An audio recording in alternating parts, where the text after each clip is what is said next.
سبحان الله د امیر المؤمنین عمر ابن عبدالعزیز پکور کې د اختر پورس خوراک نه ملاویږي، هغه خپل بچو باندې په هم پیاس خوري.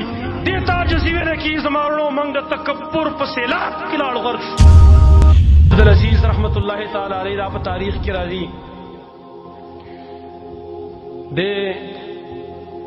د اختر په ورځ باندې سبا د اختر دی، کور ته راغی. کور کې ماشومان دي، وړ ماشوم هم د نور هلکان هم دي، جنکۍ هم دي. دا ماشوم یې پکې ژړل.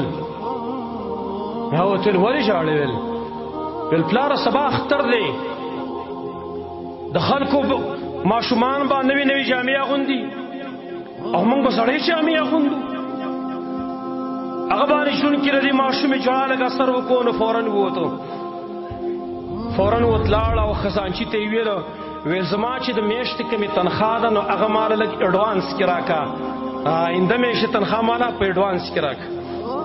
هغه ورته ویل امیر المؤمنین بالکل به درکړم خو په یو شرط باندې. هغه ویل څه شرط دی؟ ویل شرط دا دی چې دا لیکل ماله راکړه چې په آینده میاشت کې به ته ژوندی. هغه ورته ویل دا لیکل خو زه نشم درد کولی. بېرته واپس راغی. واپس راغی کور ته. بچو ته یې ویل چې ستاسو خوښه ده که جهنم ته ټول ځو چې به زه به ورشم او تنخواه مخکې راوالمه، او که خوښه یې ستاسو نو صبر به وکړو غونډ به جنت ته لاړ شو. هغې ورته ویل پلاره ویل چې بس موږ دا خوښه ده چې موږ د غونډ جنت ته لاړ شو. اختر مانځه ته ووتل. اختر مانځه ته ووتل نو زوی د هغه عبدالملک ابن عبدالعزیز، عبدالملک ابن عمر ابن عبدالعزیز دی ناست هلته د اختر په مانځه کې.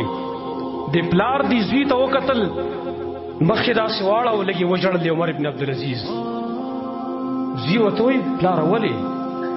ویسې ستا په دې حال مې وژړل چې د خلکو دې لباس ته ګورې کېدی شي ستا زړه کې درد راغلی چې خلکو نوې جامې اغوستلې دي او د عمر ابن عبدالعزیز امیر المؤمنین زوی زړې جامې اغوستلې، ستا په دې حال ماله لږ جړا راغله. هغه ورته وایي پلاره نن موږ ډېر په فخر سره ناست یو، زه نن ډېر په فخر سره ناست یم. زه خلکو ته دا ثبوت ورکوم چې زما پلار خیانت نه دی کړی په مال غنیمت کې، د مسلمانانو په مال کې خیانت نه دی کړی. یو سخت خوشحاله کور ته چې راغی، په کور کې ماشومانو راځي پلار خواله د اختر مبارکي او سلامي ورسره کوي.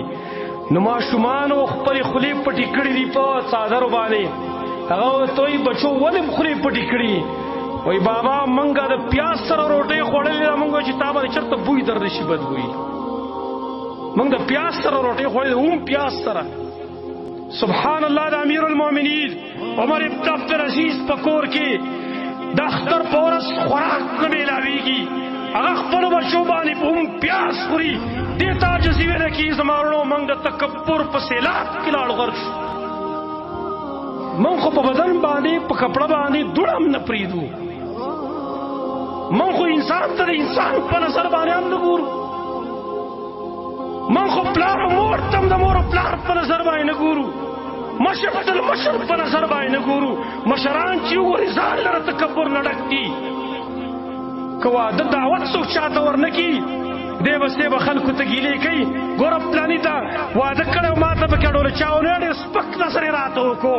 سبحان الله امیر المؤمنین په کور کې پیاز خوړلی کېږي او دی د نورو خلکو نه ګیلې کوي چې ما له چا دعوت رانه کړو. نن زموږ تکبر دې انداز ته رسېدلی دی. لہذا زما وروڼو دا ګناه کبیره ده، د دې نه ځان وساتئ. تکبر پرېږدئ، عاجزي وکړئ. من تواضع لله رفعه الله.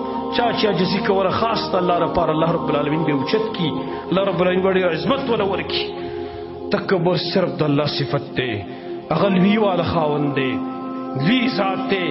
علي بن ابي طالب خبره زما او ستا د تکبر څه حق دی؟ من خو پیدا شوي من ماء مهین، د سپکو اوبو نه. علي بن ابي طالب فرمایلي ته خپل اصل ته خو وګوره د سپکو اوبو نه پیدا یې، چې کله بیا پیدا شوې نو ټول عمر تر مرګه پورې تا په دې خپل بدن کې ګندګي ګرځولې ده. که کور ته هم داخل شی په خېټه کې د ګندګي پرته وه، که مسجد ته راغلی په خېټه کې د ګندګي وه، که په بازار کې هم په خېټه کې د ګندګي. ستا د تکبر څه حق دی چې ته یې کوې؟